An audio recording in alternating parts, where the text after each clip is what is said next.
لو سمحت ممكن ابتدى واحد؟ لو سمحت، مش باللمس.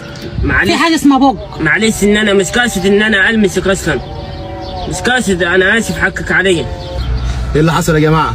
في ايه يا اختي؟ هو بيلمسني. بيلمسك ازاي؟ بيعمل لي كده. مش في حاجه اسمها بوك؟ لا مش من حقك تقبل على اختك. انت ازاي تلمسها كده؟ ممنوع اللمس يا حبيبي. ازاي اصلا تلمسها؟ عارف دي لو اختي انا كنت مسكت فيك دلوقتي، عشان محدش بيرضاها على اهل بيته، عشان ده غلط. بعد كده تتعود ان انت ممكن تديها الفلوس من غير ما تلمسها. اللي انت عملته ده ممكن يوديك في داهيه. تقبل على اختك، على امك، على حد من عيلتك؟ لا طبعا، فده غلط.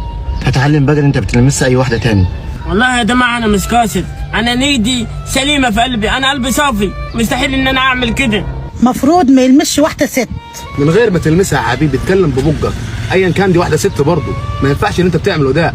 انا اسف منك اختي بجد، والله انا اسف، مش هيحصل ده تاني.